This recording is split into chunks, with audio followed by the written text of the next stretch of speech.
Chapter 3, Ash Beneath the Altar. Clara didn't sleep that night. She sat in the small room Father Merrick had reluctantly offered her, staring at the bone bell she had retrieved from the forest.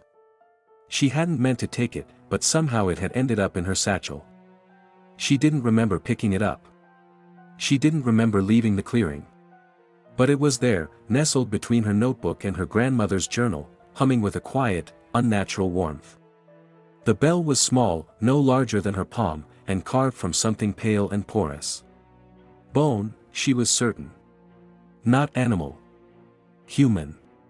She tried to ignore it, tried to focus on her notes, but the bell seemed to pulse with every breath she took. It was as if it was listening. At dawn, she returned to the chapel. The village was still asleep, or pretending to be. Windows were shuttered. Doors locked. Smoke rose from chimneys, but no one walked the streets. Clara felt like she was the last person alive.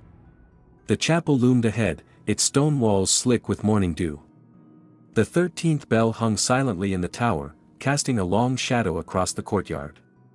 Inside, the air was colder than it should have been. The candles she had lit the day before had burned down to stubs. The altar was untouched, but the floor behind it, the sealed outline she had discovered, seemed different. The symbols were clearer now, as if they had risen from the stone overnight. She knelt and traced them again. Her fingers tingled. She opened her grandmother's journal and flipped to a page she hadn't noticed before. It was written in a different hand, shakier, more frantic. The seal must never break. Beneath lies the ash of the forgotten. The bell calls them. The bell feeds them. Clara's breath caught. She looked at the bone bell in her satchel. It was vibrating. She didn't hesitate. She retrieved a small chisel from her bag and began to chip away at the stone. It was harder than it looked. The symbols resisted her, as if they were alive. But Clara was determined. After an hour of scraping, the outline gave way. A hidden latch clicked open. The floor shifted. A trapdoor. She pulled it open and was hit by a wave of cold air. The scent was overwhelming, ash, rot, something ancient. She descended slowly, flashlight in hand. The stairs were narrow, carved directly into the stone. At the bottom, she found a chamber. It was circular, with walls covered in runes. At the center stood a pit filled with ash. Bones protruded from the surface, small bones. Children's bones. Clara staggered back, her flashlight trembling in her hand. There were offerings scattered around the pit, teeth, locks of hair, tiny shoes. And in the center, half buried in ash, lay a broken bell. It was identical to the one she had found in the forest, but cracked down the middle. She reached for it, and the moment her fingers touched the surface, the 13th bell rang. Not from the tower. From inside her head. She screamed and dropped the bell. The sound echoed through the chamber, reverberating off the stone. The runes on the walls began to glow faintly. The ash stirred. Something moved beneath it. Clara stumbled back up the stairs, slamming the trapdoor shut behind her. She collapsed at the altar, gasping for breath. Her hands were covered in soot. Her heart pounded like a drum. She looked up and saw Father Merrick standing in the doorway. His face was pale. His eyes hollow. "You opened it," he whispered. Clara nodded. "You shouldn't have." Chapter 4, Grandmother's Secret. Clara left Swearsand before dawn. She didn't tell Father Merrick. She didn't say goodbye to the villagers. She simply packed her satchel, wrapped the bone bell in cloth, and boarded the earliest train to Krakow. The countryside blurred past the window, but her thoughts were sharper than ever. The pit of ash. The children's bones. The glowing runes. The 13th bell. It was all connected, and her grandmother had known. Back in her apartment, Clara pulled out the old wooden chest her grandmother had left her. It had sat untouched for years, gathering dust beneath her bed. She had always assumed it contained family keepsakes, letters, photographs, maybe a few trinkets. But now, she suspected it held something far more important. Inside, she found a collection of journals, wrapped in linen and tied with twine. The pages were yellowed, the ink faded, but the handwriting was unmistakable, her Babcia's looping, elegant script. Clara opened the first journal and began to read. Swierzin is not what it seems. The bells are not holy. They are warnings. Clara's breath caught.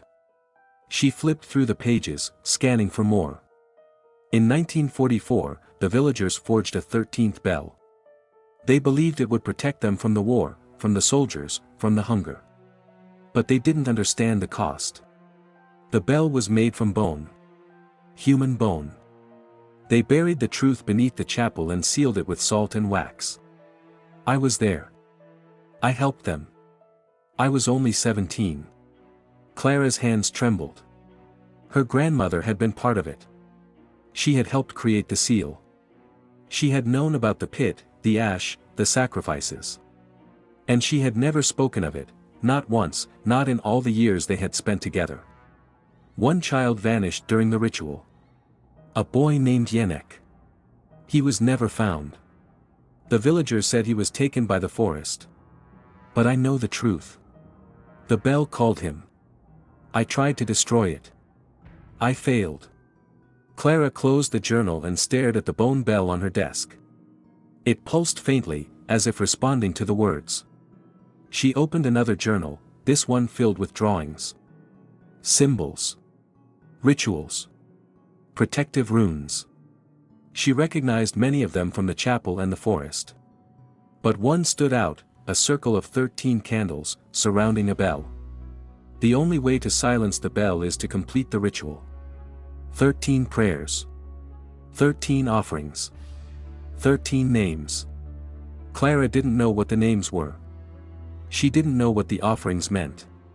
But she knew she had to return. The seal had been broken. The bell was awake. And the village was in danger. She spent the next 2 days preparing. She copied the runes from her grandmother's journal. She gathered candles, salt, and herbs. She memorized the prayers. She researched the history of Swierzin, digging through archives and church records. She found references to the 13th bell in old letters, in censored documents, in whispered rumors. And then she found something that made her blood run cold. Her grandmother had been listed as a guardian, one of 13 villagers chosen to protect the seal. Each had sworn an oath. Each had made a sacrifice. And each had died under mysterious circumstances. Except one. Her grandmother. Clara realized she was the last link. The last guardian. And now, the burden had passed to her. She returned to Swierzin on the eve of the harvest moon. The village was different. Quieter. Colder. The air felt heavy, as if the forest itself was pressing down on the rooftops. The chapel stood dark, its windows shuttered. The 13th bell hung silently in the tower, waiting. Clara entered the chapel alone. She lit 13 candles. She placed the bone bell at the center. She drew the runes in salt. And then she began to pray.